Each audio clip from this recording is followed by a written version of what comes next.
Multi-layer switching is very similar to routing on a stick configuration, but what it does is it brings router elements right into the switch chassis.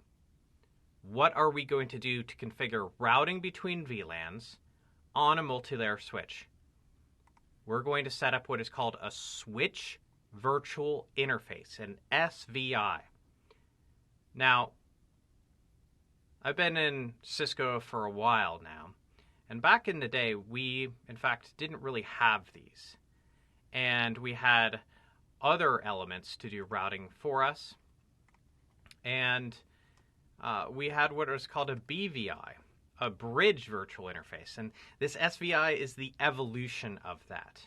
It's the evolution of that. Switch virtual interface is about a virtual interface. You don't see it on the chassis. If I were to open up a switch, you wouldn't see the SVI on the chassis.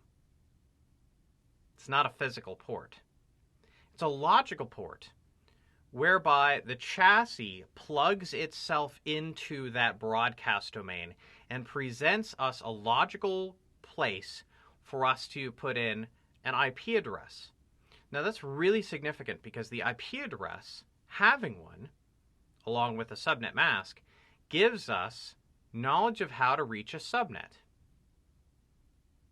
We are populating a connected route when we put in an IP address and a subnet mask on an up-up interface, whether that's on a router or a multi-layer switch. So by having this SVI, it says I can reach the 10.1.10 subnet, and let's assume a 24-bit mask, by sending traffic into this logical interface.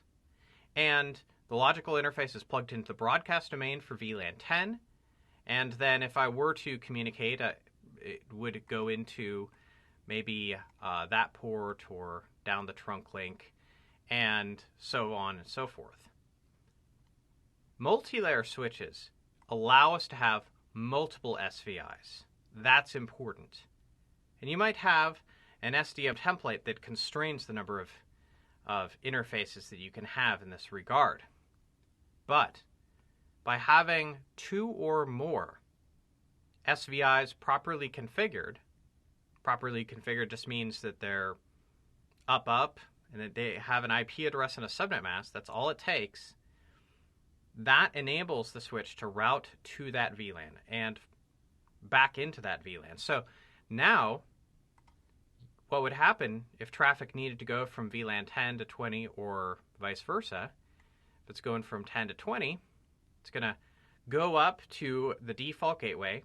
These are the default gateway IP addresses that clients would have. They are the default gateways that clients would have. The packet would hit that chassis. The chassis would recognize we need to route the traffic because we're going to send it to a different subnet. The destination address would indicate as much. The routing table would be consulted. A connected interface with a connected route would tell us that we're going to send that to VLAN 20, and let's just say it's going to go back down that trunk and down to that client. That is absolutely a given based on this topology. What we would have to have is a trunk link between the switches. I would expect a trunk link even here where there might only be one VLAN deployed on that switch. I would still trunk. And if those trunk links were there, the clients had IP addresses, and these IP addresses were configured on the SVIs, we would have routing between VLANs. It's a more elegant approach than the router on a stick configuration.